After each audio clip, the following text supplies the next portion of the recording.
ভেবে দেখুন তো, 24 বছর বয়সে একজন মানুষ দিনে 12 ঘন্টা ফ্যাক্টরিতে কাজ করছেন, আর প্রতি সপ্তাহে মাত্র 30 পাউন্ডের বিনিময়ে অষ্টম স্তরের লোকাল ক্লাবে খেলছেন।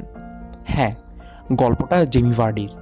ফুটবল ইতিহাসের এমন এক অবিশ্বাস্য ফিনিক্স পাখি যার গল্প যে কোনো হলিউড স্ক্রিপ্টকেও হার মানাবে। 2012 সালে লেস্টার সিটি যখন তাকে দলে নেয়, অনেকেই হেসেছিল, কিন্তু 2015-16 সিজনে যা ঘটল তা ফুটবল বিশ্ব কোনোদিন ভুলবে না। 5000:1 অনুপাতের অবিশ্বাস্য বাজিতে লেস্টার সিটিকে প্রিমিয়ার লিগ চ্যাম্পিয়ন বানিয়েছিলেন এই ভার্ডি। সেই রূপকথার সিজনে প্রিমিয়ার লিগের ইতিহাসে টানা 11 ম্যাচে গোল করার কিংবদন্তি রুট ভ্যান নিস্টেলরয়ের রেকর্ড ভেঙে নিজের নাম ইতিহাসের পাতায় অমর করে নেন ভার্ডি। এরপর আর পেছনে ফিরে তাকাতে হয়নি।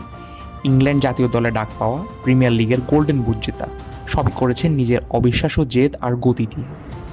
ফুটবলাররা যেখানে 30 পার হলে অবসরের কথা ভাবেন, সেখানে 39 বছর বয়সে এসেও ইতালিয়ান ক্লাব ক্রেমোনেসের হয়ে মাঠ কাঁপিয়েছেন এই গোল মেশিন। বয়স তার কাছে কেবলই একটা সংখ্যা। জেমি ভার্ডির এই গল্প আমাদের শেখায় স্বপ্ন দেখার কোনো বয়স নেই। লেগে থাকলে যে কোনো রূপকথাকে বাস্তব রূপ। ফুটবল ইতিহাসের রূপকথাটি আপনার কাছে সবচেয়ে ভালো লাগে কমেন্টে জানান এবং সাবস্ক্রাইব করতে ভুলবেন না।